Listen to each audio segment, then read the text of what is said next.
Hi everyone, and welcome to the 11th day of Spooktober. So today's story is from African American culture. So it's called Dicey and Orpus from the United States, African American traditional. So let's begin. Back in the old days, there was a girl named Dicey who was born on a plantation. She was courted by a man named Jim Orpus, a wandering fiddle player who could make music like no one else on earth. Stories went around that when he played a tune, rabbits would come out to dance, and mules in the field would stop dead in furrows and bray as if they were singing along. If he ever wanted a mess of fish, he'd just sit beside the creek and begin scratching away with his bow. Pretty soon, fish were leaping into the air, then flopping on the ground around him. Then he'd sit aside his fiddle, pick up what he needed, and throw the rest back. Now Orpus was mighty sweet on Dicey from the moment he saw her. She was shy at first, but when he played a soft, sweet tune for her, she would sing along. If she didn't know the song, she'd sing whatever words his music brought to mind. And Orpus seemed to like her made-up songs best of all. At first, she couldn't say how much she loved Orpus, but she sang her feelings clear enough. So they were married, all proper and regular. Now, all this happened so long ago that the railroad was brand new, spick and span thing. Not knowing it was dangerous, Dicey sat down on the track one day, waiting for Orpus, because she thought she heard him fiddling in the far, far away. But what she really heard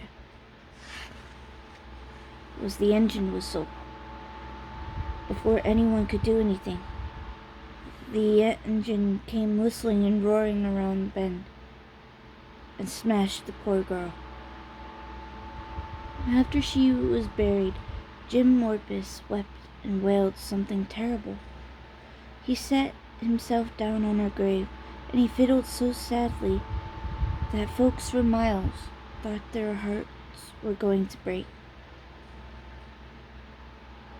Then he grew angry because Dicey had been taken away so suddenly, and he couldn't do a thing about it. He began to fiddle up such anger that the mountains shook, the trees splintered, and the ground trembled and crumbled underneath him. Orpus tumbled down into a big old cave. He walked and walked through the darkness toward a speck of light.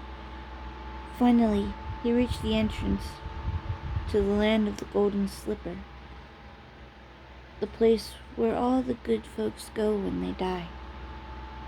When he got there, he found an angel who spread his wings and wouldn't let Jim Orpus pass. The angel said that only dead folks could go through the shining door into the land of the Golden Slipper.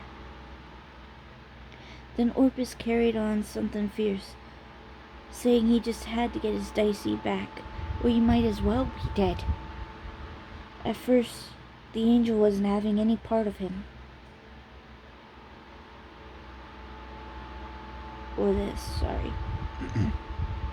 But Orpus took up his fiddle and played such powerful, sweet music that the angel began to weep and holler, and finally he said, "All right, I'll call Dicey here, and you can lead her back the way you came. But you gotta be sure you don't look back. Not once, until you're both standing in sunlight again. You're only going to get this one chance." Well, Orpus agreed to this. He'd have agreed to anything to get his sweet Dicey back. So the angel told him, "Turn around, and don't you look back, or you'll be sorry." The angel called Dicey's name. Pretty soon, Jim Orpus heard her voice behind him, asking what was going on. Though he didn't dare look, he knew that Dicey had seen him because she kept crying his name over and over and clapping her hands excitedly. Orpus heard the angel say how she could go back with Orpus, provided he didn't once look back at her until they were both up top again. "You go first, Jim. I'll follow," said Dicey.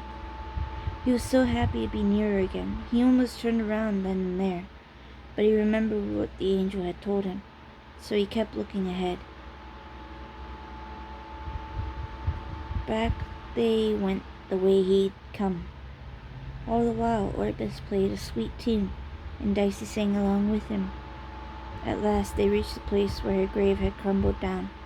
He was all set to climb out, but he was eager to see her. They were so close to the finish that his heart got the better of his head. He turned around. Just for a second he saw her sweet, remembered face. Then she gave a terrible cry and vanished like a comet back into the dark. "Dicey!" Jim Orpus cried and ran after her, but he couldn't spot the gleam that had led him to the Golden Gate earlier. And when he turned around, he couldn't see the place where the grave had crumbled. Not knowing what to do, he began walking, calling Dicey's name over and over, and playing his fiddle to ease his misery. The next day, when people looked for Jim Orpus, they didn't find him. Dirt had fallen into the big hole where Dicey's grave had been, and had filled it up. Nobody ever saw Jim Orpus again. But folks in these parts say that if you go into a cemetery where only black folks have been laid to rest, and press your ear to the ground, you can hear Jim Orpus fiddle way deep down as he searched for Dicey in the land of the Golden Slipper. Thank you all for joining me on day 11 of Spooktober, and I hope you will join me tomorrow for the 12th day. Until then, catch you next time.